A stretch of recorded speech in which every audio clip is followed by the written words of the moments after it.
What is going on, All Terrain Nation? Whether it be two-wheel drive, four-wheel drive, or these badass little mid-sized vehicles we all like to drive, this is your All Terrain Nation. I'm your host, David Wood, alongside Mr. the Captain over there. It's Tim with Pickup Truck Plus SUV Talk. I'm just back from vacation. I'm a little blah, blah, blah, blah. So I took a quasi vacation. I worked a little bit, but like I didn't tell people I was on vacation, which is probably the best way to do vacations. And I went to film yesterday, and it had like 7 takes before I could get my verbiage out.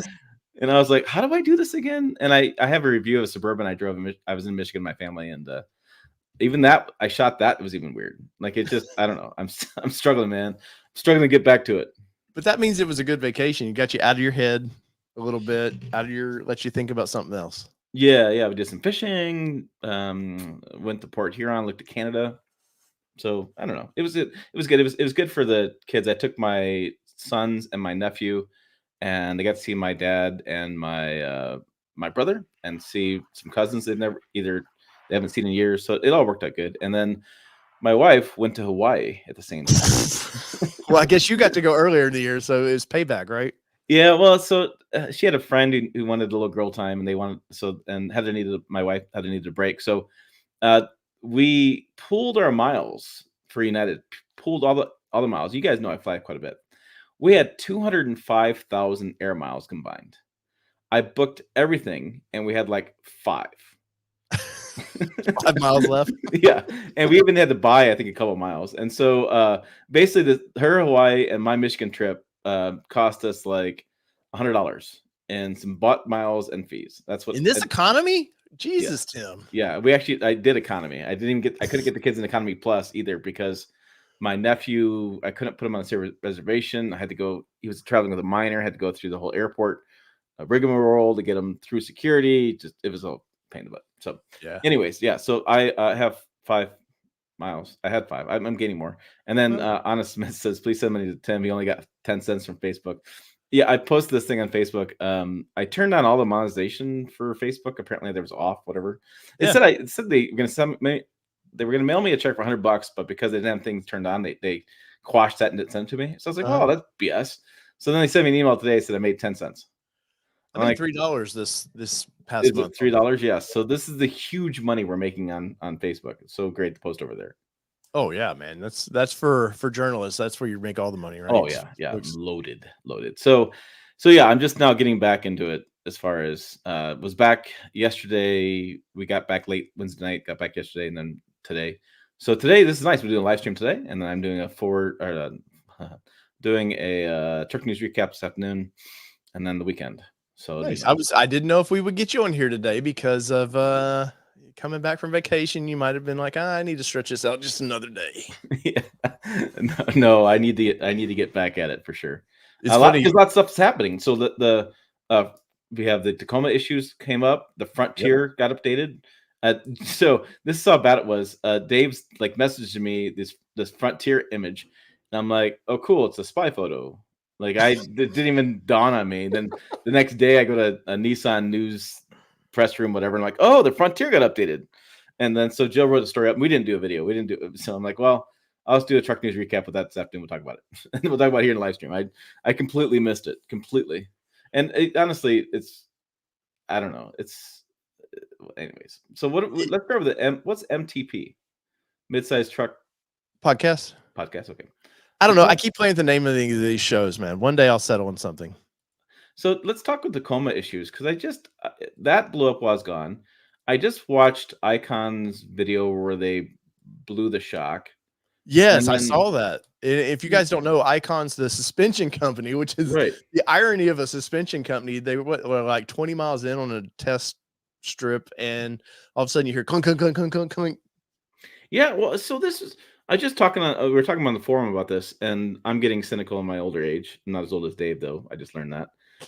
Is that so? Icon blows the shock. They basically have a bolt. It looked like a bolt or something on the top of the shock came out and the hit the frame. Okay.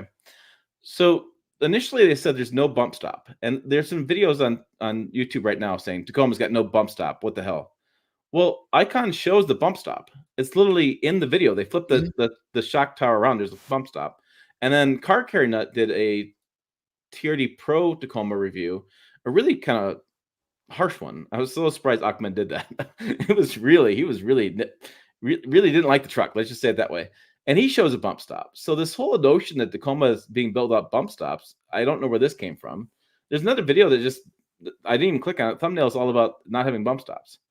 Yeah, 331. You go fast forward to 331 mark, but that's the bolt that came through, and then the 331 mark is where he shows the bump stop.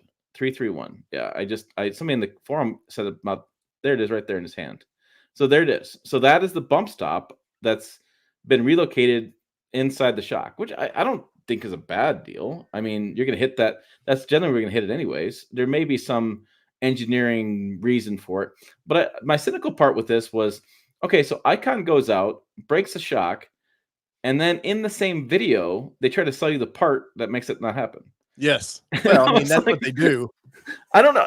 Am I being overly cynical on that? Because I'm just like, well, it just seems like, well, that's really convenient. You guys broke it and then talked about how to fix it, like, and I could see. I mean, this is just a weird one.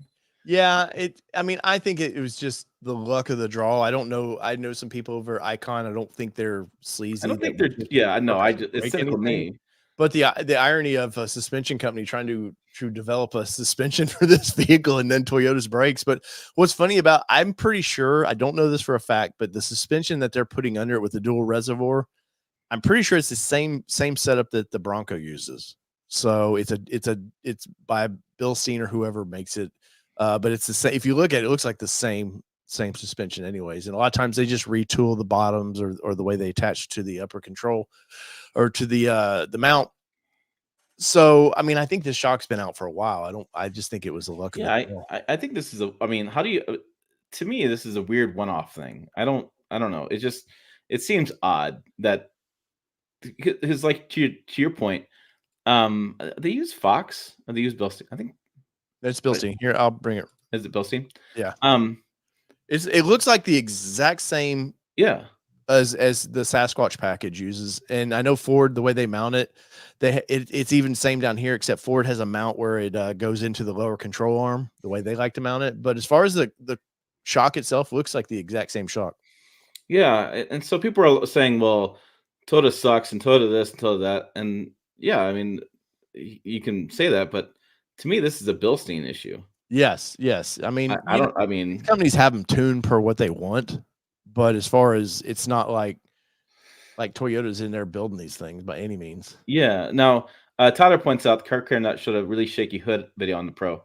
Yeah, that wasn't good. That's a Toyota engineering issue. That's a problem. Yeah. Here it shows them testing it. And yeah. They're I forget. I watched this video there. I forget how they're testing it. How many strokes of 50, something like that. Yeah. It's not replicating a high speed, but yeah, I mean, I don't know. It just was kind of weird to me. And so the question is going to be like, is this going to blow up and be a bunch of thumbnails again, or is it going to be like if you like truck porn? No. If you scroll over that one more time, is that the icon thumbnail? Yeah. The thumbnail itself. See that right there. No bump stops. Now this is the next video. So yeah, but I mean, what? Why do you have one video that shows? I have two videos now that show bump stops. And this guy is saying there's not a bump stop. I don't know this. I don't know this. I haven't watched this. There it is, right there. It's right there. And they're braking off road. And now they're well, it's misspelled. That's weird. I don't know. I'm not up on grammar as much as I should be as a writer, but that doesn't seem right to me. But it's also like, and now they're braking off road. We have one. And the other thing that's interesting while I was on vacation was the Tacoma transmission story that I did last month or 2 months ago, whatever deal. The Drive picked it up, and then was the Drive or Motor One car picked it up, and then they referenced me, which is great. I finally got a call out with the right channel name. People can't understand and or plus, and then Car and Driver picked it up. Well, that's a GX 460 guy. He's been on my channel. He's like a nice guy. I just don't understand. And I see this though, paid spot. Like when you put, I know what you're kind of about. Like, yeah. I'm just surprised. I'm surprised you did that because I've seen 2 videos now that show bump stops. So I'm so confused. I'm confused about that. I'm also confused. So it's the transmission issue. Somebody said they went on NHTSA .gov and they found there's now 12 issues with some of those Tacoma transmission issues being replicated. Well, and we so got no bump stop video, transmission's failing. He fixed this. If you're like, I'm not going to put a lot of personally. I'm not going to put a lot of. I'm sure they're great videos, but I'm just yeah. he's looking for views on that. So right now we have 12 confirmed cases of transmission issues. Is this a new transmission for? Is this a new transmission for the truck? No, it can't be. And the transmission's built by we don't know who officially builds transmission, right? But Toyota does. I mean, it's just weird. It's like it just so the previous had a 5-speed, and this is an 8-speed, right? Yeah, this is, but it's not like a new ground up first. I mean, come on. Transmission. Yeah. The engines, as Car Care Net pointed out, the engine's been used in different vehicles as well. So I just find it very interesting, and I think that it's some lingering, I'm going to call it frustration over the Tundra redesign and Tundra issues that are adding fuel to the fire for the Tacoma issues. Well, so shouldn't that worry Toyota a little bit, because the truck, and my next vehicle is going to be a 4Runner. So I already know what my next long-term review vehicle is. So I'm not like anti-Toyota, but I'm also not pro. A lot of people think I'm a Ford channel, and I'm not a Ford channel. It's just they've done a lot of fun. So that's where I followed. And now I'm going to Toyota because they're doing fun. But do you think because the initial response to the full-size truck was like, meh, and I know a lot of people like Tundra Dude 34, they love the new truck. TRD John loves the truck. I've done 2 reviews with the TRD Pro and the Tundra. I find it to be a great truck. I've said many times that if I was buying a full-size truck, that would be my full-size truck because I like that truck a lot. But do you think it's just the audience, it wasn't what they wanted? Now we've said many times, hey, these truck manufacturers are just making mini versions of the full-size trucks. People are already turned off. They were hoping for something different. They didn't get it. Now it's a really slap in the face, a 4-cylinder, which I've driven the truck. I wasn't impressed with it, but I wasn't like disappointed with it either. It does truck things, and Toyota has a history of never being the most horsepower. They don't follow that trend. They just do what they do. But I think people are really disappointed with this truck. And I think now it opens that door for when little things pop up that might not ever be covered. Now it's a big deal because it's Toyota and people are pissed off with them. Yeah. I mean, the brand's having a moment. That's for sure. I mean, they're having you have the cheating scandals in Japan as well that are adding fuel to the fire. And, it's I think it was very accurate. Like I said, while I don't know if this video, other videos, but somebody on the forum said, if Toyota doesn't have reliability, they ain't got crap. Yeah. And it really is true. I mean, the vehicles, if you were to blindfold somebody if you're not blindfolded, if you take all the badges off something and you take 5 random people out and put them in a Ford Ranger, a Tacoma, a Colorado, a Canyon, and even a Frontier and a Ridgeline, I doubt that Tacoma would be on top if you're just sitting there evaluating them one by one, especially because and Car Care Net was funny. In his video, he said the price of the Tacoma TRD Pro, I think 10 times. I think at least 10 times, because it is expensive, and it's a 2-seater, really expensive 2-seater basically is what it is. Oh, the TRD Pro definitely. Yeah. So but it's like I don't think the vehicles really stand out against competition. I think they're competitive, but I don't think there's one that I don't think they on a blind test, if you were, I don't think they stand out. What people like about Toyotas is their reliability. That's been. But did you see the latest Edmunds video with Emmy, where she compared this versus she did the TRD Pro in the Tacoma, the Ford Raptor, and the ZR2? I started watching it. It was by far this was a 3rd place truck, and they did a drag race. They were in Johnson Valley. They did a little drag race. This truck, I want to say, was 2nd, but it was still really slow. Which these aren't drag. I like get caught up in it like everybody does, where I want a fast truck, and I bought the fastest truck, the Ranger Raptor. Thank you, but yeah, I mean, I don't need it on the drag strip, but even off road, she just was not happy with it. And if you guys don't know who she is, like, she's very respected for off road. Like, that's her thing. Yeah. No, I mean, Emmy's. I wanted to. I think I started that, and then I got pulled away, distracted by whatever my life, and so I was. I'm telling you, I think if you sit down with people, there's nothing that really stands out on it, and I think that's a big problem. And so if you lose reliability, that's a big issue. I'm a little bit distracted because I'm a bookmark, which is cool to see on your list. Yeah. So, but that's the forum, buddy. Look, we click that and we go right to the forum. Nice. See how that works, Tim? Like we're at, yeah. See, there's a car carry nut conversation. We've been talking about it. 221 members, and then the GR Corolla claims being denied. That's another thing with Toyota. There's I got to read the full story, but apparently 2 GR Corollas burned down. And they did, and they're not wanting to. They're not wanting to because they said they went over 85 miles an hour. Right. What was interesting with that story is they also admitted they're actually tracking the data. So it's like, wait a minute. Yeah. Did I? To me, it's not about. I don't know if it's about the issue with denying the claim so much. For me, it's wait a minute. You guys are actually tracking the data, like you said you weren't going to. Now you are. So it's like, well, it's just like every good company. They say, oh no, this is just for safety purposes or whatever. We're not going to use this information. And yeah. I don't know. It is interesting the moment that Toyota's having right now, because especially owning a GR Corolla. That's a little performance car. Do you think I'm not going to actually use it for performance things? Well, my God, 85 miles an hour, like in places in Texas, is slow. You're getting past. Or Montana, where the speed limit is, I think, 85 miles an hour. Yeah, I mean, our speed limit I-80 is, I think in Wyoming, it's 80 miles an hour. Yeah, so like I don't know, that surprised me.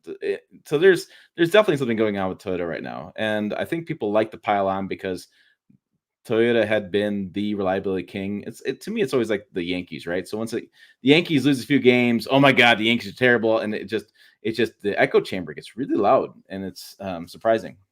Yes. No, what with Toyota, man, I feel, because we both know management over there. They're very nice people. They want to trust me, and you've had many interviews with the designer of this truck, and it's not like they went, man, let's just build something chintzy. Like it's just the luck of the draw, some of the stuff, bad PR. And when you're known for, people love to knock the guy on the top, they love to knock you down. And they've been on the top for so long, especially with mid-size trucks.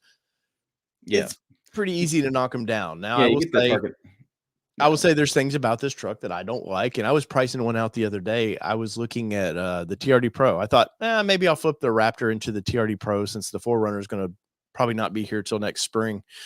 And drive that around a little bit, see what I think. But man, $70,000 to $78,000 for that truck. That's not the best that it should be. And that's where I can dog Toyota a little bit when I said, hey, they don't play the horsepower game. But if you're going to do a high performance vehicle like the TRD Pro, which they sold, they've got their race truck out in the desert in that video showing the new truck doing race truck things. You cannot sell it as that. And then the seats were cool. But that should be an option. That shouldn't be mandated that I have to have those seats, because like you said, you can't get in the back seat of the thing. Forget it. Like if you don't have a newborn child, and then I'd hate to think my newborn child's back there with these metal pistons, in the seat. No. Yeah. And I think they'll, in 2 years, I think they'll remove some of this stuff. They'll pivot, but it takes about 2 years for these companies to kind of pivot. Yeah. No, I when I saw the Tacoma, I didn't care at all about the TRD Pro, and I still don't care about TRD Pro because that's not something I'd buy. And even the car carrier brought it up in his video, and I brought it up, is that Trail Hunter. Like, to me, the Trail Hunter was the coolest version of that Tacoma. Like, that was the one I would buy. They should have just called that a TRD Pro. I'd buy that at $55,000. I wouldn't buy it at $65,000. That's just ridiculous money. And I was sitting with the engineer, and him were talking about it. And I said, you're too expensive. The Toyota is flat out too expensive. It really is. Well, you know what this does? You've got a ZR2 Bison now that's about $65,000. You've got the TRD Pro that's basically $80,000. Ford's over there with a $58,000 Raptor that now seems like a budget vehicle, even though it's probably the most performance you can get in that size of vehicle. You know what Ford's going to do next year? They're going to go, oh, that's $65,000 now. Raptor and they're forcing their hand at this, because for Ford, they don't want to sell a ton of Raptors. I mean, they do, but it's kind of a halo vehicle for them, and now they're priced too cheap. I broke a story where they're looking at bringing the trimmer package for 25 in for the Ranger, which people love the trimmer package. But where do you put for Ford? Where do you place that? Because you've got their Platinum, which is mid-50s. You've got a Raptor now that's 58 to 60. Where would you put a Tremor in that? The Tremor should be cheaper than the thing is the good about the Tremor is it should be cheaper than the Raptor. It really should. It should be. It's a poor man's Raptor, but it's actually not so much poor man's Raptor. It's the right equipment for most people. Like for you on a daily basis, you'd be for your needs. Tremor would probably fit your needs just as well as Raptor would. Right? Yeah. I mean, and for me too. I mean, I don't do this whole image of people going out in the desert for multiple days and driving like a badass all the time. Yeah, you do that occasionally, but I don't think that's something that I want to have a lifestyle vehicle that does that. I'm going to take it out and do something here and there with it. I'm not going to go out there and beat it up across the desert, especially a brand new truck. I would take a side-by-side or a cheap dune buggy and beat the crap out of that and have my truck sit in the campsite. I've thought, because I'm more of the off-road guy than you are, I've thought of that many times of like, oh, I just should get a side-by-side, but damn, dude, they're $45,000 to $50,000 now. Like, you stop. Well, you got to stop looking at the most expensive thing. No, but I know my need. I know my needs. Champagne needs for the beer budget. Oh, probably. But at the end of the day, I kind of know my needs of what I would do with it here locally, where I would take it to Windrock Park or whatever. So I don't want the entry level. And yes, I'm bougie, I guess. I don't want just the basic. I want the nicer deal, man. Yeah, and Doug's right. You can rent those side by sides. Up in the Black. Have you ever rented? Have you seen the price to rent them though? Yeah, I rented one up in Black Hills. Ooh. Yeah. Well, I mean, I didn't have to transport all the way up there. It would cost me that much in gas. I mean, that is a great point. But yeah. I can't believe though you would say people don't actually use their expensive vehicles to do fun things, Tim. I mean, look at this. I'm racing. Mm-hmm. There I am beating Kelly. Like I did things with my Raptor, man. Come on now. I mean, I could have done that in a Tremor too. Don't get me wrong. That's what I'm saying. That's all I'm saying is unless you have the helmet Hans device on and blasting through the desert like we did, a Tremor does just as well. So let me ask you this: how many times do you get stuck in the sand? Never. Not at all. Well, I mean, Johnson Valley was a nice. So if you guys don't know, me and Tim were in Johnson Valley back in April or so. We were testing out the Raptor R's.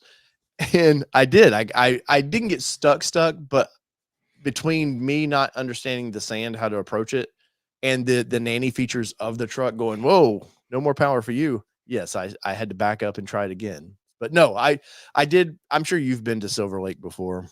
The big, what they call test hill at the entrance, that big hill. Dude, the truck went up at like nothing.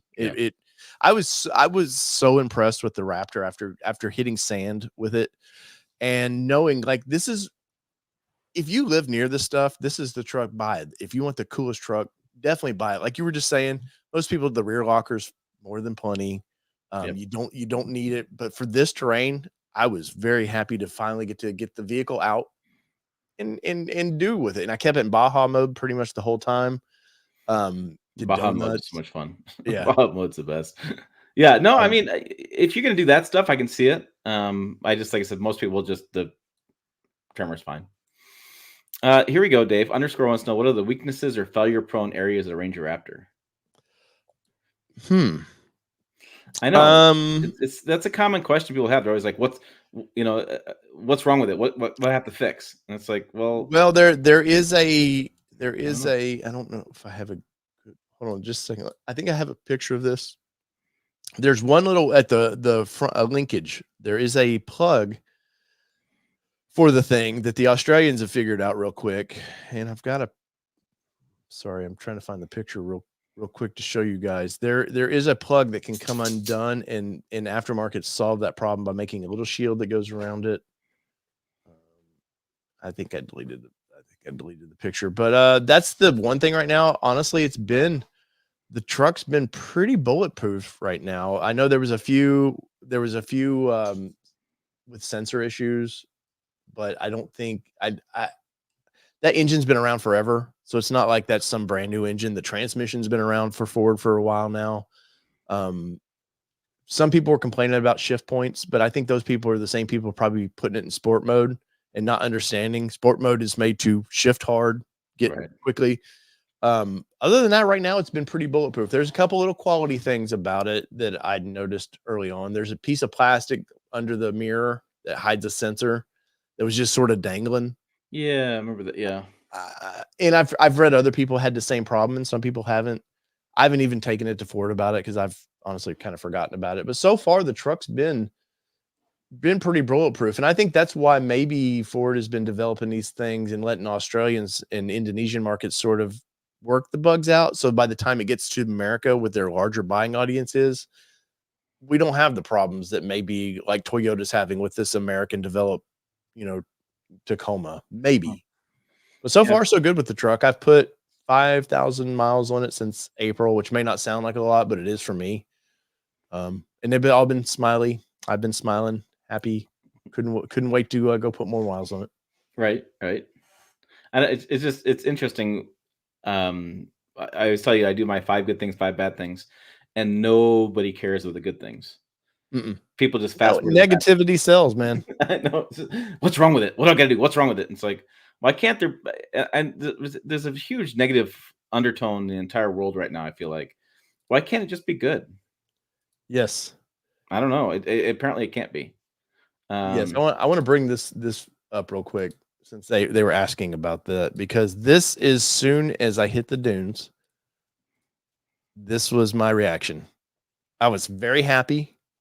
I was in this truck that was just made to do what it was doing, and I would only been in the sand just for a few minutes, and I was like, this is badass. So that's been my reaction to that truck so far. Yeah, and it's interesting. He's already priced out new shocks for his ZR2.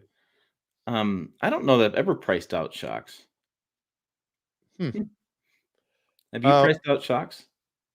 I mean, for the most part, see, I don't want to, like, our Bronco, we initially bought it for, right, it was supposed to go away, and then Kelly fell in love with it. So I did put Icon shocks under that recently. I put a lift under it.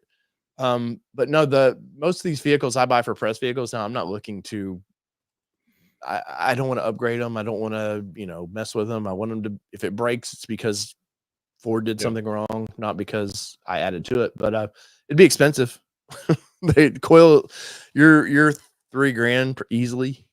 Yeah, well, everything is expensive, but especially newer vehicles, the stuff's expensive to replace. Even tires are expensive. I mean, everything's just crazy.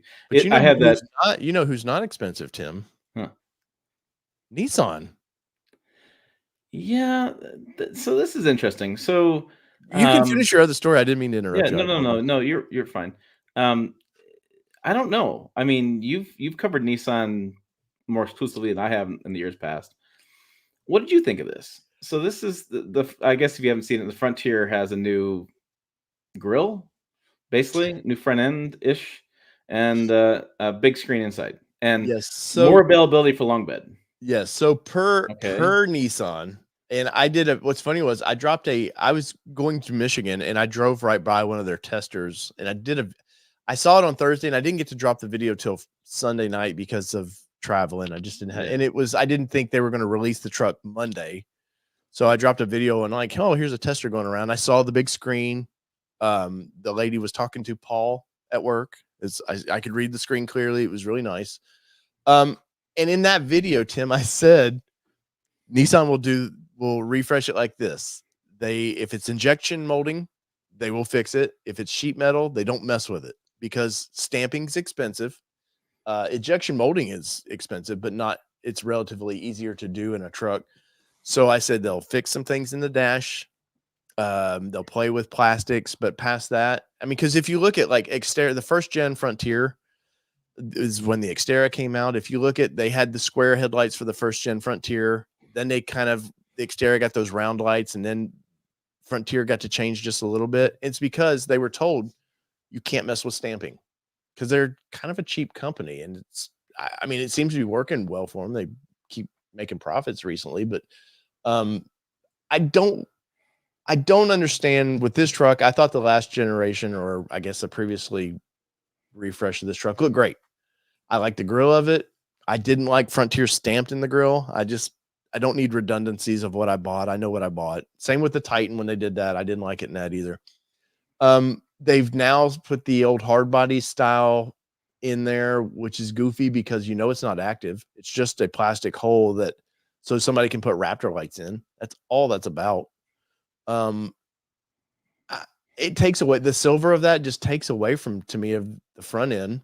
The wheels, these wheels to me, in my opinion, are awful. These are and it makes me sad because I said in that video before I dropped this video, Nissan always brings it with their wheels. They have such a good partnership with the wheel companies in Japan. Like they know how to make really cool wheels. And I said it in the video. This looks like something a tuner guy said. This is what off-road people need. And I don't mean that degrading to the person. They're just doing their job of whoever designed it. That's their approach. But whoever designed this wheel had no idea what people do off-road. Because you're gonna scratch that the first time you go in through some rocks. That's gone. You're just gonna scrape it off there. And now you've got this really ugly lines through this bright orange Pro. The wheels, they don't look inspiring to me. This, like, we have these gaps through here.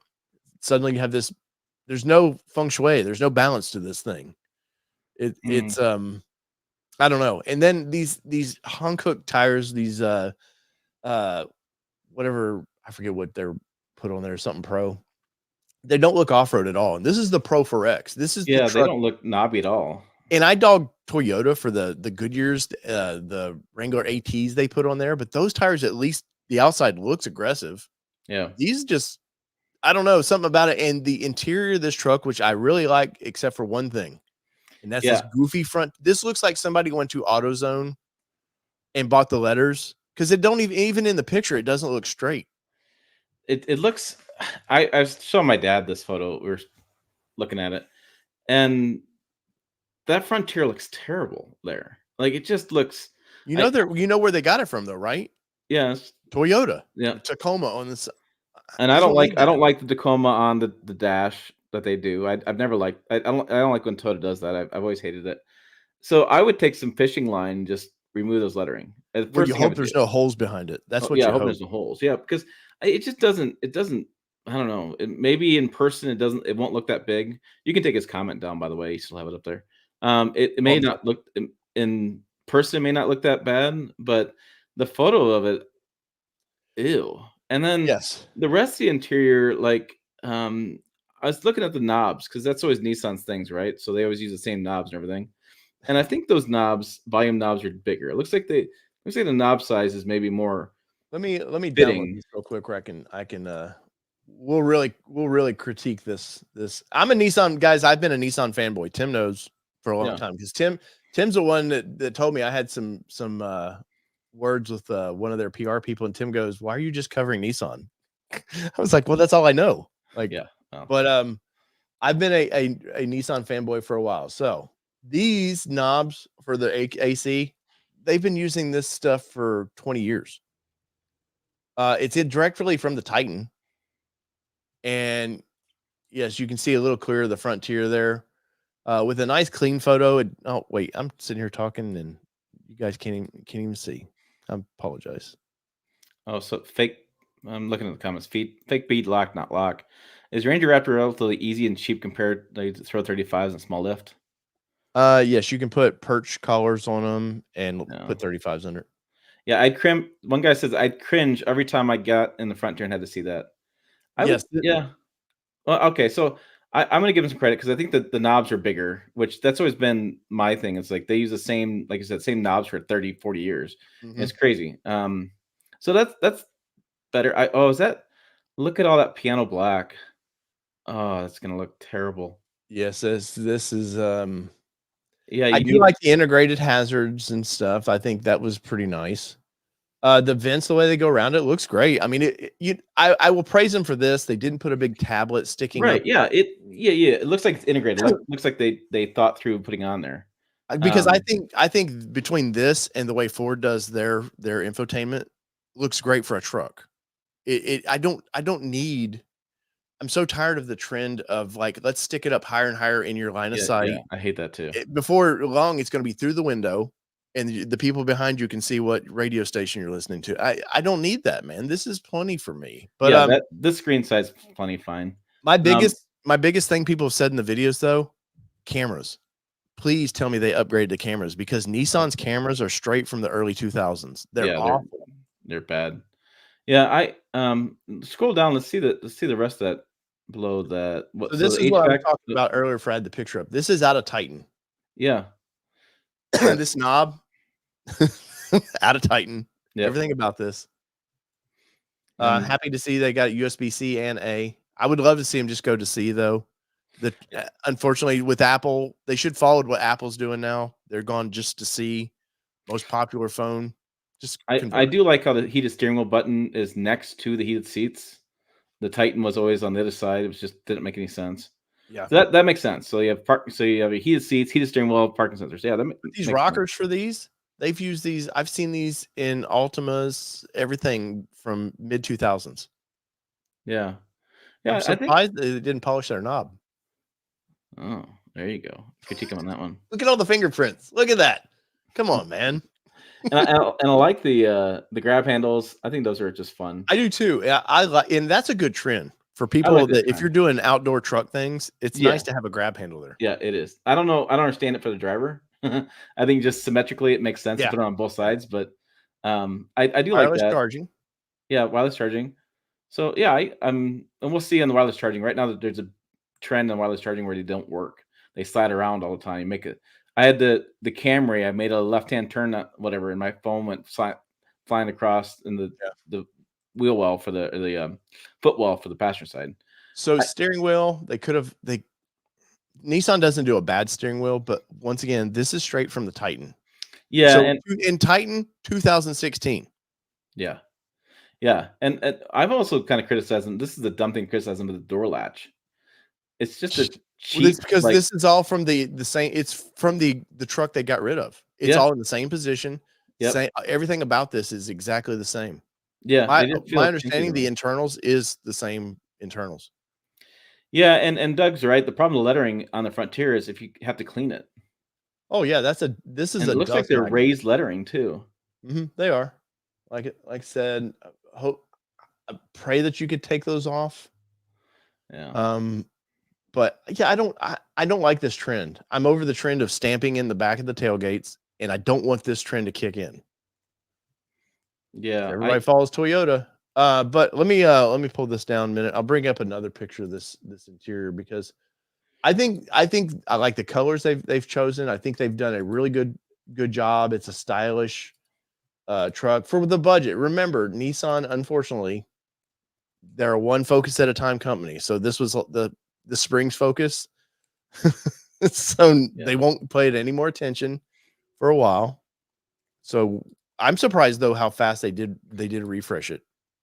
I don't think that. So underscore wants to know if there's an armrest or the grab handle on the A-pillar. No.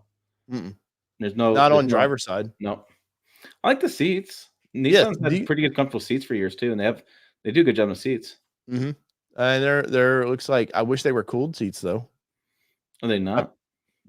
No, they don't. I only saw over here the heated. Oh, that's true. They only have heated seats. Which I said that in a Colorado video, Ford Ranger. The Raptor video. Yeah, and I'm like, well, if you're gonna take this desert racing, wouldn't you want cooled seats? Or where the truck was intended to be used. Yes. Yeah, that was I don't know. And people had lots of opinions, obviously, but that's my thought. And so small sunroof, okay. I mean this map lights and eyeglass holder has been used in the last generation. It's the exact same from the last generation, and that's what I mean. Like, they do to keep this truck affordable.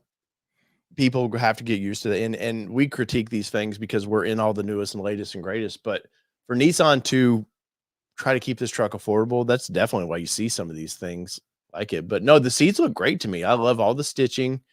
I remember right, I criticized them in the previous version of this that they didn't carry it through the back of the seats. So I can't remember let me see if I can find a picture.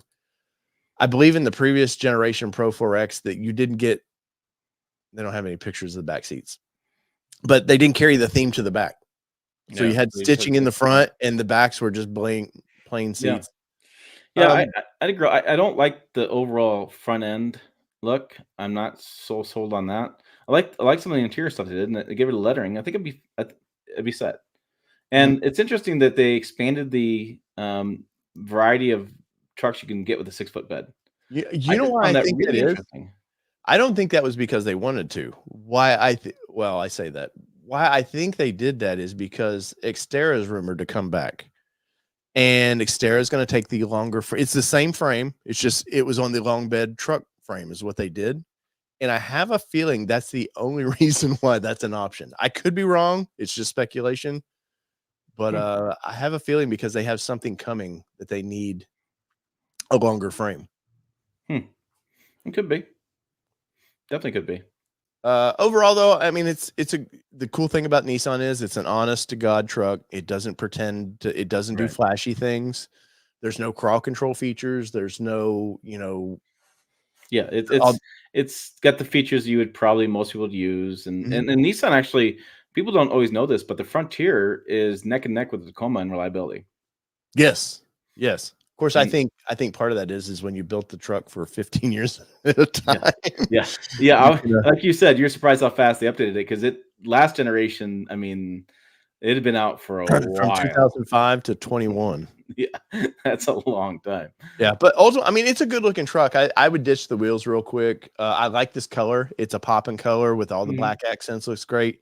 You would have thought since they upgraded the front, they're definitely bringing the hard body package. They're definitely leaning into that with this truck. I would have updated the Pro 4X. I mean, that could have not been cheaply. That's easy to do. Yeah, a little more. It looks like just a graphic, which it's a sticker because I've peeled many of those off. Yeah, I don't know. They've done the small updates. I'm not sure I like the trend towards a hard body look.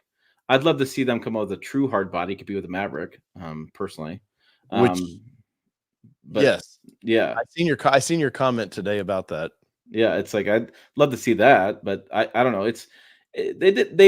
Nissan keeps doing what they have to do to keep selling that truck. I think is the best way to say it. I'm surprised the powertrain didn't change. Like in today's world of emissions and CO2 and stuff, I was surprised that the powertrain is still the same. And I think they probably want another couple of years of that powertrain to get R&D costs out of it.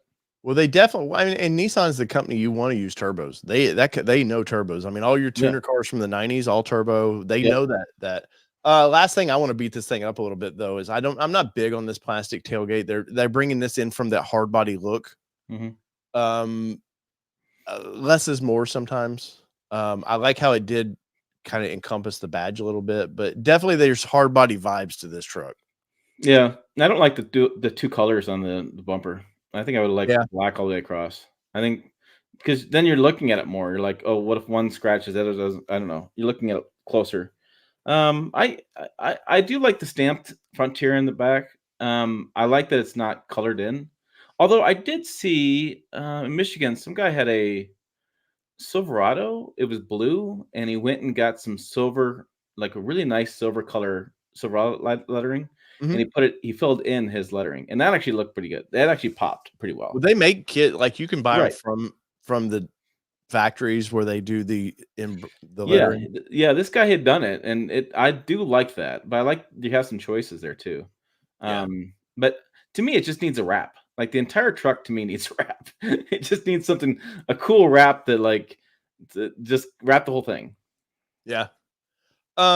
Well, I think they'll do well with it. And I think ultimately for the company, it was smart to go ahead. You've got too many competitors now that are new mid-size trucks.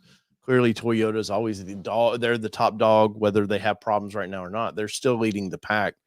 But sales figures, I think it was like 20-some thousand last quarter for Tacoma. I think Nissan was pretty close to it. I think Chevrolet was second, but then Nissan and surprisingly, the Ranger has not kicked off. I don't understand that. I mean, here I own one, but I'm surprised Ford.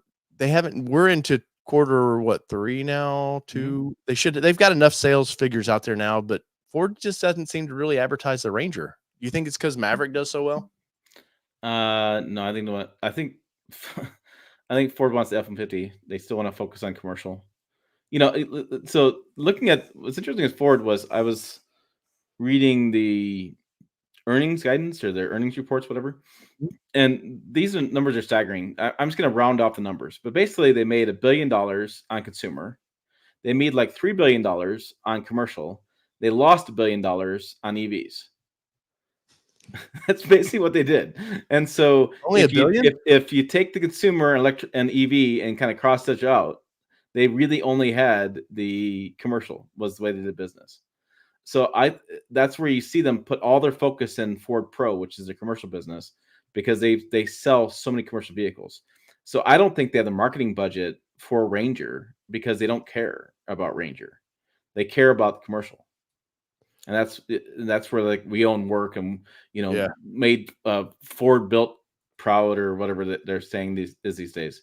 Yeah, I found the picture. This is the one little thing you have to fix on the Ranger Raptor. You have to put this little cover over a sensor and it doesn't unplug itself. So company sent me that for free from Australia, and they're like, hey, you're gonna want this. And I was like, cool. Yeah. So I mean, that's very small. I don't know. It seems that they just they haven't supported Ranger since like 1990. And we basically, like to your point, we get the leftovers from Australia. I think that's really because globally that's what the Ranger sells a lot, and in the US just doesn't, because and it's also too much competition for even with Ford, Maverick, Ranger, F-150, and some customers. I had a guy the other day ask me the difference between Maverick and Ranger, and I was like, well, the Ranger is much bigger and taller, and it's a whole different. But for me to get that question was like, okay, that means a lot of consumers don't get it. Well, if you look at them side by side, though, it's not that much smaller. No, side by side, the Ranger looks taller though. Yeah. Oh, 100%. Yes. Yep. Yeah. And then Evan wants to know about, are people still waiting for the 2.7 Rangers? I haven't. I got an email the other day. The guy wanted to know if that 2.7. I should ask you the question. I want to know if that 2.7 Ranger was going to be the same one in the F-150. And I'm like, well, they offer a 2.7, and they did in the Edge, they did in the Bronco, right? They did in the Ford F-150. So to me, you can't say it's going to come from this one vehicle. It's an engine that Ford has in a lineup they use in multiple vehicles. I was told though that so it'll be the same 2.7 they use in Bronco, and I was told, and I don't know this for a fact, but that it is slightly different than the 2.7 that they put in the F-150. I could be wrong though. Yeah, that's what I want to know. And so far, I haven't seen much information from that. They announced it in the press release at the first drive event. They didn't even have it available. Wasn't even sitting there in display, and I haven't yet to even hear them talk about coming out with it. Well, there was so 2.7's been under production delays. They were, and that's across the board. I mean, they've had some issues for what I don't know why they've had some.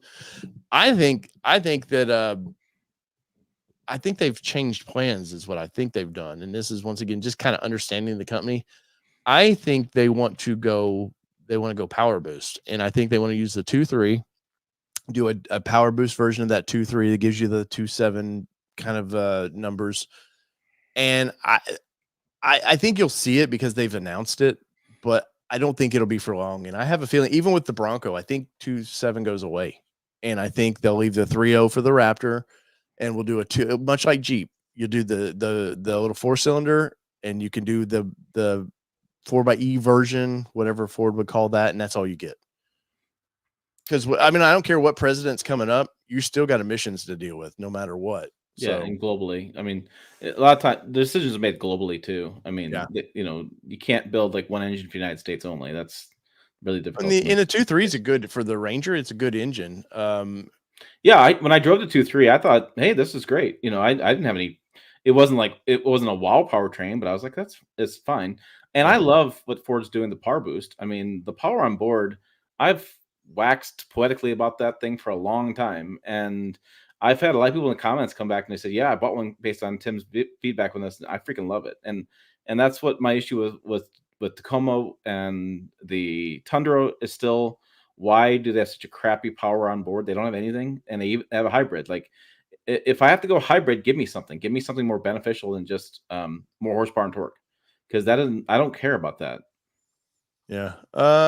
So Luke says, I watched a video that is right on national availability. The Ford Ranger is around 5,000 units. Auto Trader has over 15,000 Tacomas. It doesn't seem like Ford wants to sell a lot of Rangers.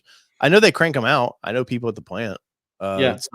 I did a tour of the plant a couple months ago. I seen plenty of Rangers going through there. I think for Ford's issue too is the Ranger doesn't need to be built in that plant. So if you guys know where Michigan Assembly Plant is, it's historically the Bronco plant, but it's a small plant in the scheme of things now, and they're cranking out Broncos like crazy, even though sales are slowing on that. I think that's such a dominant vehicle for that plant. Maybe they just can't produce enough Rangers to make volume. Yeah, I don't know. I guess if I'm the Ford CEO, if I'm Jim Farley, I probably don't care if I'm going to build that many Rangers. Yeah. Because the profit margin's not, I mean, to me, it's like, I'm going to build as many as I'm going to build and I'll make the money and then move on. Right. So, I mean, it's not going to be, they know, I've told people this with Toyota's viewpoint, like Toyota could be the best selling full size truck in the market. They could be, but they have to spend billions of dollars to be the best selling truck in one market. Ford dominates the full size truck market. Why would they spend billions to be the best selling midsize truck? It doesn't make a lot of sense. Yeah, Evan says the plug-in hybrid Ranger is coming to Australia, the EU market, in some regions maybe next year. I don't see it. I plug in anything to me is just dumb. If you want to plug in, get just an EV. I don't understand the plug-in. I've done time with the 4xe stuff with Jeep. You don't. Yes, you go. Oh, I can get up to 40 miles of free range. 40 miles is not a lot of mileage. If you look at what you drive daily and just on a Saturday, look how many miles, if you're in town, that you're putting in, you will put over 40 miles on that real easily. And then you lose a lot of performance. I'm just not a big fan of plugins for me. I would rather see the power boost. That's the smartest way for a truck. Now cars, completely different story, but I don't see the benefits of plug-in for a truck. I think the power boost is the way to go. I know a lot of people, like Doug's pointing out, that I think people like the idea of plug-in hybrid. I mean, my dad does. I mean, my dad talks about all the time. Do you think it just makes them feel good though? I think a plug-in hybrid makes sense on paper. But I think that after you and I have driven with these and lived with a plug-in hybrid for a while, in real life, after a week, I just don't plug it in anymore. I mean, I'll plug it in the first couple of days. I'll do a range test. I mean, all kinds of stuff, driving around, whatever. And then I just don't care about it anymore. Like, it just doesn't. And especially because, the vehicle's getting better fuel economy. So really, the 40 miles of range, I'm saving like $2, $3. I mean, depending how much gas is that day, and I'll do the numbers together. Depending on where you charge it too. If you do it at home, like as you should on that, you're saving some money. But you go to plug it in at the mall. Yeah, you're not saving it's money. Expensive. Yeah, and then you have the issues, like you said, where you have additional weight. Like, you're adding the battery and the engine, so you have a heavier vehicle. Payload goes down, towing goes down, and the expense goes up. So to me, the ROI on that doesn't make a whole lot of sense. You'd have to commute a lot and plug in. It's like diesel. You remember all the truck guys want a diesel. Oh, I want diesel. I want the power. Oh, the fuel economy you get with diesel. But you figured you had to own it over 10 years to break even. Yeah, it just depends on the truck. Yeah. So EVs a lot like our plug-in hybrid would be, in my opinion. Remember, these are just our opinions. Like I said, I think they make for some consumers make a lot of sense. For me, like towards the end of the week, I just don't plug in anymore, and I just don't even bother. I mean, and I don't know. And for like this, I get it. And once again, there is a truck for every butt. There's my daily needs are different than yours. So, for my lifestyle, I don't understand it. But what I do understand, Tim, is kind of final topic here is I didn't see you here. What was going on? This is the Maverick launch. And I did see Jill, though. Yeah, Jill went. And I made sure you would like this. Jill was like doing Jill things, frantically running around, because me and Jill were the last to leave the building. Yeah. And it was fun to watch Jill operate because she's chaos. You see her on live stream, that's Jill. She's just like this all the time. And because she's in her mind, got what she's planned out, but she's running around snapping pictures. I said, Jill, would you like me to get a picture of you in front of the vehicle? And she's like, no, I'm all right. And then she goes, oh wait, Tim would like a thumbnail for this. She goes, he's always after me for a thumbnail. And I was like, see? Yeah. She's like, she messaged me the photos or the videos and stuff. She goes, The only reason the thumbnail's there is because Dave was there. And I'm like, hey, we got a thumbnail. So no, I'm definitely pulling back on travel for sure. I like being home, but the problem I have is Michigan. Michigan, I just was there, and like I said, it's a full day for me to travel to Michigan. Jill, it's like a 30-minute flight. Yeah. So whenever I can, Jill goes. Like whenever possible. Well, yeah, for you, there's no, for those that don't know, Tim's in Nebraska, and there's no like, I mean, you have an airport, but it's not like, it's like that little puddle jumper to get you somewhere where there is an airport. I mean, it's for me to be, so I happen to do some stuff at GMC while I was on my vacation. Because I flew in the same time, but they wanted me to be there for like this event for the Maverick and for the GMC coming up next week. That's under embargo. Sorry, can't talk about it. But it's like an hour. You're there for like an hour, maybe two, maybe. Yeah. And then it takes me 2 days to get there for there and back to be there for an hour. Like it's just difficult. And these videos, I don't know how yours did, but these videos never do well for us. They did pretty good. I was about 14,000 views on both videos, something like that. Not too bad considering I don't have a big Maverick audience, but what is your impressions of this truck though? Obviously not a ton changed. I know they all-wheel drive hybrid stuff like that. People had been asking for. And at the press event, they definitely listened to what people have been asking for and tried to tailor the truck now accordingly. One of the designers was there, a younger guy, super spunky. He loves this truck. This was his baby. You could tell, very passionate. And sometimes we go into these things and you can just tell this was just the next box to check to move to the next job. This guy was very passionate about it and was excited that people wanted some changes. And the biggest for me was I really liked the trimmer. Till you see the price of the trimmer, and then it doesn't make sense anymore. Because I went away from this going, that might be my next truck. It might be fun to have something small to have to live with and see how does that work for my lifestyle. Till I saw the price, and I was just like, that doesn't make sense anymore. Oh my god, that Lobo, was it Lobo all kitted up? It's like $40,000. Oh yeah. Which is I was happy I thought the name was goofy. Lobo's already confusing because they did the F-150 Lobo or something. It was already like the name was in use. I didn't understand that, but no, I like the update for the front end. It's a little bit polarizing to some people, but I think it's got a little more style. I think the biggest thing is the prior generation Maverick. People thought it just didn't stand out. It just was too plain. So this one's got a little more style. I'll give you that one. I like that. The all-wheel drive hybrid, that was a brain fart from the beginning. I don't know why that wasn't from the launch. I like the Maverick. What mystifies me with the Maverick is why there's not more competitors in that space.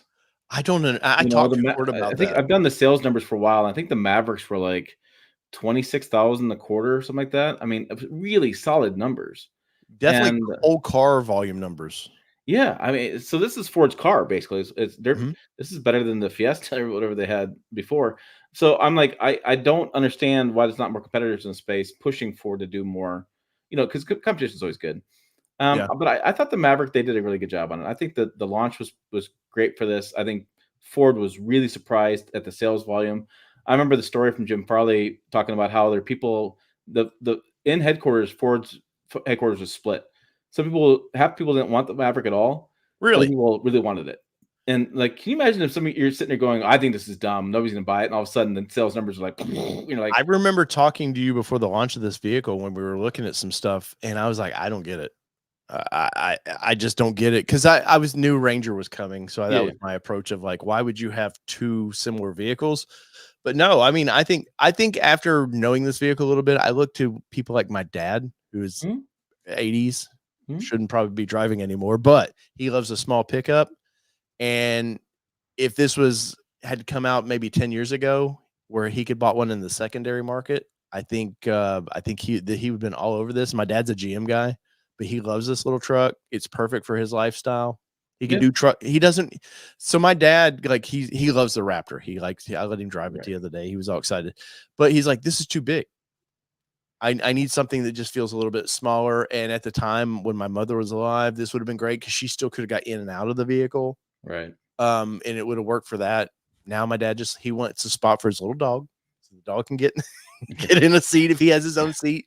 He's plenty happy, but that's where I want to get to my life. I want to have a little spot for a little dog, a little bottle of whiskey, sit in my chair. That's all I want. that's all right, man. No, right. but so it's like I think Tyler's right though. He says Maverick needs to stay cheaper than midsize. I think the sweet spot for the Maverick was $20,000 front wheel drive, 40 miles per gallon, which is what now 26,000. 26,000, and now all wheel drive is a starter, and it's like or hybrids now the start whatever. It's a weird thing. I don't know about you, but how many auto zones and Napas near you have Mavericks? Yep, they all do. Like they all do. They all it makes so much sense for those guys. And I know a lot of fleet companies. I'm surprised like companies like Orkin or True Green aren't moving to Mavericks. It's such a great size for them. Anybody can get in out of it, and taller people can fit in the Maverick. I think one of the surprising things of the Maverick is the interior headroom, even for that small pickup.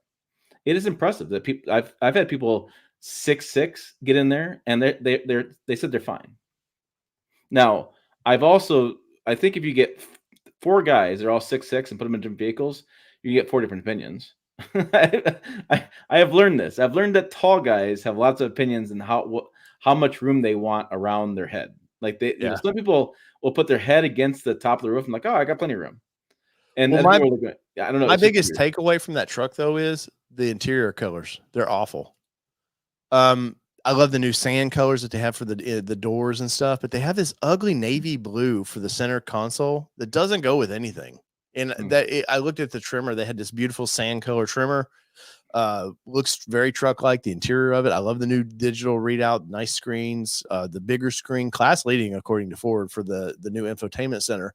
Looks great. I go, okay, I could live with this. But then I look down, and of course the lighting wasn't the greatest in the building. And you look down and you're just like, oh, that's kind of ugly blue. Like it doesn't go with the orange of the accent colors for trimmer. Like I don't know what the interior guys were thinking of that, but that really took me away from, I came back going, I don't need that. I don't want to look at that. I would beat myself up over that. Yeah. It's funny how trucks are so complex. There's always one little thing. Yeah. It's just it is interesting how it looks. It's always one thing that pushes you off or turns you on to it. It's interesting. Like I said, when I drove the Maverick I think we were in Nashville when that launched, and I remember I was aggravated. I was like, yeah, I'm in Nashville, right? You don't call me. And I'm just like, I just thought it was perfect. I thought it was a home run when they built it. The problem I see now is pricing is keeps creeping upwards and keeps getting more and more expensive. And I am surprised because it's made in Mexico, cheaper labor. Obviously metal still costs what metal costs, wiring still costs what wiring costs, but you would think, okay, they're saving some money. Why? Well, I don't understand how in 3 years it's jumped from 20K to 26K. And you're not getting there's nothing really that new about this truck. Yeah. There's there's nothing. Yeah. It keeps going higher. I remember the same thing happened with Ford Lightning. Remember that they came with this, it's 49,000, whatever. And I said in a few videos, I was like, that's a 1 year only price. It's a lost leader for them. And then now you look at it and it's like 60, 70 for the same truck. It's like, well, so midsize in general. I remember the Frontier. You could get the 4-door Frontier, 28K. Yeah, that was a nice loaded vehicle. And 8 years later, that same vehicle is now 30 to 40. Like I know inflation, yes, is what it is. Things are going to get more expensive, but it seems like with the auto industry always likes to go, oh, we're dealing with unions or we're dealing with this. It's just the cost. But guess what? They're all turning profits, man. And not just like, they're not just squeaking by with a little profit. They're billions of dollars in profit right now. So it's hard to be like, oh, that $20,000 truck, 26,000 as the little consumer. You're like, hey man, you're squeezing me to death here. Yeah. No, I agree. Truck pricing is bizarre. I don't know how they figure this stuff out. It's just crazy. The pricing goes up but then you get stuff like my RHO I have an order. It's going to be $30,000 cheaper than a TRX, and it's basically a TRX different engine. Yeah. So you're like, well, it doesn't make any sense. So you're saying that engine was $30,000 more on top of it. Yeah. And the pricing you get, this is interesting. A guy posted on a Tundra is getting a new engine redone, and the dealer told him the price was $38,000 for the engine. and all labor and everything. And I was like, man, I said it was $30,000. Took a bunch of crap over that. And oh, I know. 38,000. I'm like, and I said, and I felt video. I shouldn't have even said the number because I'm like, we will never know the true number for the cost of engine replacement. You'll never know that. So people think that's interesting because people go, oh, well, the cost, yes, Toyota still has a retail value to that engine. Yeah. They have a department that has to show, like, I don't think people realize that, okay, Toyota has an engine department. It's probably a separate company under the Toyota brand. They have to show profit too. They can't be, if they're not, things have to change. And so, yes, these engines, do they truly cost $30,000? No. But guess what? Insurance is a lot of times why things cost more, because insurance will pay more, unfortunately. And the little guy, once again, gets kind of effed on that. But it is what it is, unfortunately. And it's that I've been following your story on that because I haven't followed the Tundra too much. But what a mess, man. Oh yeah, I did a video yesterday about the resale values. My truck dropped $6,000 in 4 months. Well, I told you my Mustang dropped $12,000. I know. You won on that one. No, I did that to myself. 100% did that to myself. But you guys go over to Mr. Pickup Truck Plus SUV Talks website. You'll learn all about it. And one day I'll be a real journalist and have words. I'll type words, poorly written words, and I'll do the same thing. We're redoing our website, and so scroll down the story. It's kind of interesting. Redoing our website, and our IT guy said to us, he says, what you may consider doing is putting the YouTube transcripts in the posts. It's more words, and you can download them. So it's interesting. I know I don't always talk very cleanly and clearly, but I had to edit some of the transcript because it was really bad. But I put the picture of the Carvana thing on there, and then if you scroll all the way down, you'll see the transcripts. So keep going. Yeah, this is the transcript. So I don't know how I feel about the transcripts. So people have said to me, well, I don't want to watch every video. I just want to read it. Well, here you go. But the transcript's not perfect, and I don't really have time. I'm amazed. Edit it. I don't know. So I did a video that me and you were privately talking about it, where Ford Bronco hardtop issues, and it's been an issue since the launch of this thing. Well, aftermarket's kicked in, but I'm amazed that people on Facebook, it got shared. The video is getting shared around a little bit, and somebody goes, I forget what he used for too long of a video, an acronym he used, and I was just like, are you freaking kidding? Like, we're such a TikTok society now of like, oh, I can't 5-minute video. Whoa, I ain't got that kind of time. I've got, 14 things to look at. I don't know how, I don't know. I don't, you're never going to please everyone, but also it's just really interesting. Longer videos, shorter videos. I get emails all the time from the people in China. I'll cut your videos up and you can do more with the short form videos. And I'm like, no, I don't want to cut things up. I've had the Chinese editors hitting me up like crazy here lately. Yeah. No, it's interesting. We should answer this question. Stack wants to know, when the heck is a compact midsize Ram coming to U.S. shores? When they get some money. When Stellantis is, as a brand overall, is in huge problems. Yes. They're laying. I mean, and if you've watched some of my truck news recaps, Tavares has been tearing apart his U.S. employees, basically calling them. I think he's privately calling them names. I mean, his comments are. He's ridiculous. Not good leadership. It's things like that. I don't know if it's a lost in translation thing because English is not his first language. But yeah, he's. Woo. I fear for that. I fear for that because I love Ram and Jeep. I've always liked them, but I've said this many times. When you stack a bunch of turd companies that aren't profitable together, what do you expect is going to happen? And they're living off of Ram and Jeep as far as profitability, and the other companies are just awful. And then so the guy that leaded the awful companies now is, let me focus in on the American companies that are profitable. I know, let's ruin these. They have layoffs coming. Stellantis have layoffs that he's going to send the European plant managers over to tell those U.S. plant managers how to do their job. You got the union talking about the wiring's too short, and they're trying to set just a union's all mad about stuff. The Japanese, you remember in the 80s, the Japanese learned real quick. You cannot come to America and force the American labor to work as the Japanese labor. Just culturally, that just doesn't work. They don't work out together. So what do you think is going to happen when your European ways? I think Volkswagen's experienced this a little bit with their plant in Chattanooga, where it doesn't necessarily work how you want it to work. Yeah, I don't. So, anyways, and the other thing too, they pulled out of the auto shows. They're pulling back from regional events we go to. I you get. I mean, I love the idea of a new Dakota. I really would. I think it'd be a hit for them. I think they could really do a lot. But at this point, Rams in a third CEO in 3 years. Layoffs are coming. Plants are having issues. I don't see it. I just don't see it. And the new 1500 is rumored to be delayed as well, and they can't get enough. They can't do the power on board like they want to do with Ford. Kind of copy them a little bit because that's delayed. So I can't get that on my truck. So it's like, it's Do you think some of this though is from all of the union layoff or the union shutdown stuff like that from last year? We lost a lot of third tier providers, parts manufacturers, and is it now catching up? Like the engine issues, the 2.7 with Ford. You think some of this is just that trickling down? I think no. I still think the strike is impacting stuff. Like, so I would say for like the Ranger, I think the Ranger's sales numbers are still impacted by the strike. Remember that we saw that thing in the summer, strike happened in the fall, and the first drive event was in the spring, like of next year. I picked mine up in April though. Yeah, I mean, so it's like just still getting volume. They sold 1,000 Ford Rangers the first quarter of this year. 1,000. Yeah, that's it.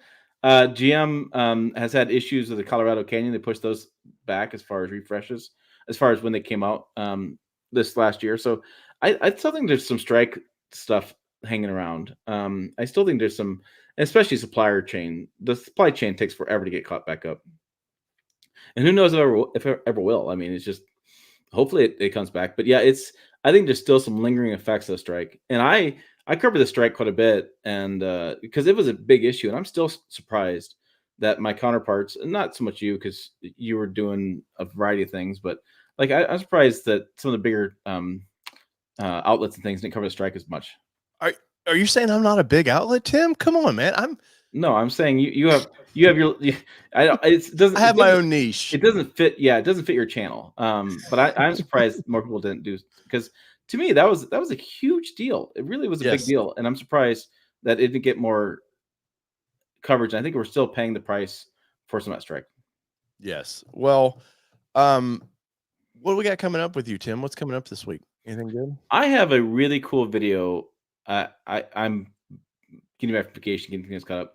And I think you'll really enjoy this one too. It's an interesting discussion. So Chevron. Mm-hmm. So the Chevron law was tossed out, doctrine, whatever we call it, was tossed out July 1st last month. I interviewed the head of public affairs for SEMA and for Consumer Reports, discussing Chevron, what's going to impact the auto industry, and if you can legally right now delete your diesel. That's been a lot of conversation online, and I have a two-part. I'm going to have to figure out how to edit these stuff together. But I interviewed both for just 10 minutes. I thought I don't need an hour and a half video. So I asked some really basic questions, and their answers surprised me. I will just say it like that. So I'm going to get that video out probably Saturday or Sunday, something like that, because I want to get it out right away, because I thought it was really interesting, and I think I'm a big. I'm not a what do I say? I'm not a mechanics channel. I can do do-it-yourself stuff, but I'm not going to, like car care now. I'm going to tear apart and tell you that kind of stuff. Yeah. But I love the journalism side of the business. It's where I really focus at.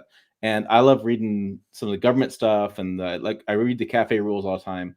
And so when Chevron came out, it's really interesting.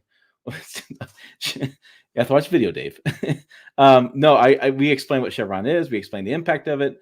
We explain what you need to know. It's very interesting. It's just a very interesting video. And I'm excited to put that out. So that's coming out. I did a thing with XPEL. I got to get that video together in my head, because it's an interesting.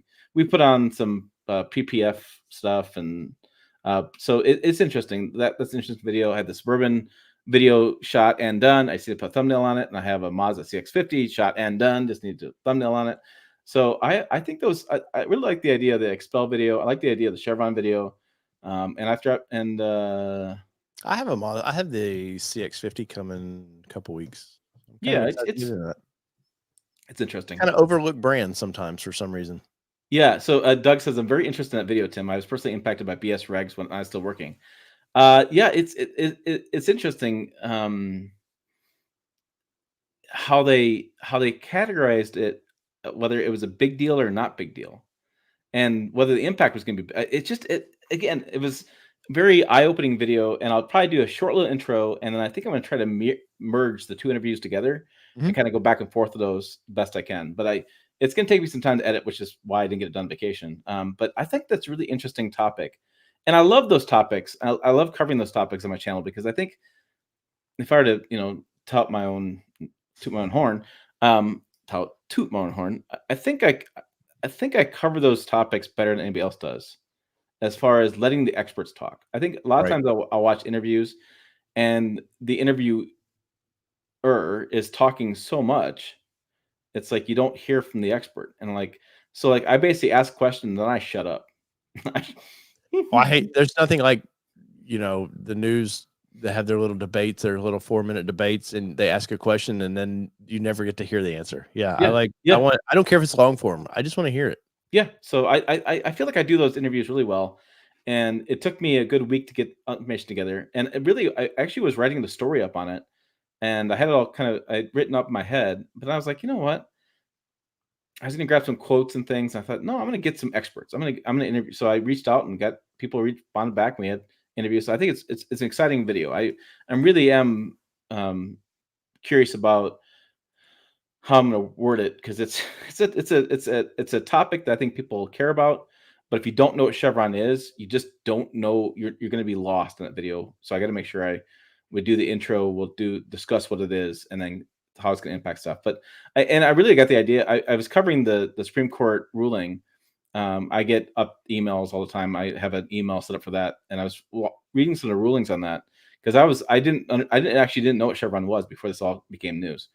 And then I was watching a video where a guy was in California, and he was talking about Chevron, and he has some diesels, and he's like, I can finally delete my diesel, right? Because now it's illegal and I'm like, no, the EPA still has emissions, right? And so, yeah, and then I learned something about the 2022 Inflation Reduction Act, which impacts Chevron. So again, it's a very interesting video that it's really enlightening when I get done with it. And again, when I get all edited out. So I'm really excited for that. I'm excited for the XPELs. XPEL's got some really crazy stuff going on at their factories. Do some cool stuff. That stuff sticks like crazy, and it's impressive what they're doing down there. Isn't it crazy though that you got to spend $6,000 to cover a brand new car, to keep it protected? It's expensive, but they also have a setup where they're doing just the front quarter of a truck.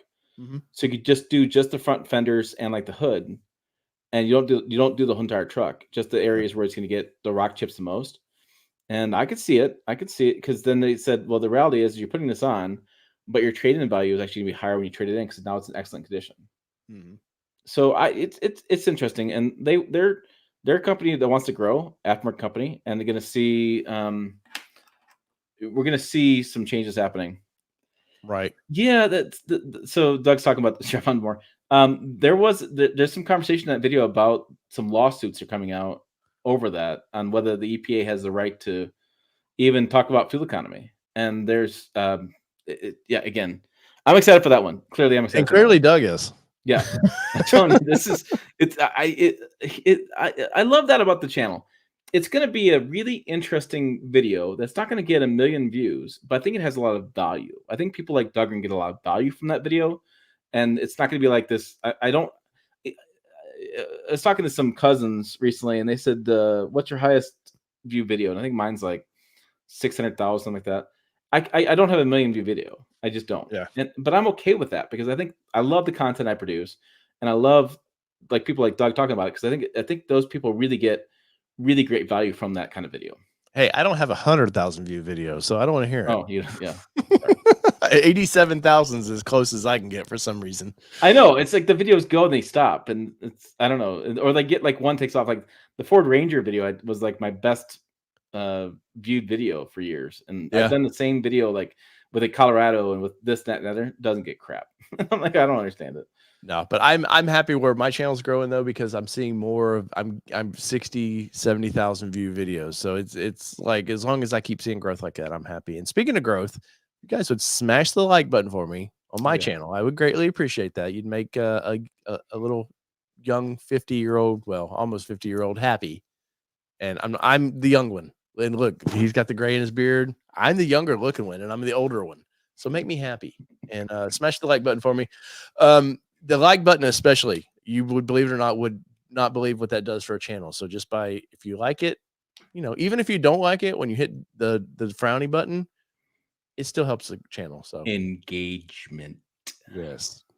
Just like you do when you meet a young lady and eventually you want to live together, you get engaged. So I was like, where are you going with that one? I don't know, man. So whether it be 2-wheel drive, 4-wheel drive, or these badass little mid-sized trucks that we all like to drive. Yeah. Tim, take us out. We'll see you down the road, the normal, not insane road of engagement, wedding talk. Later.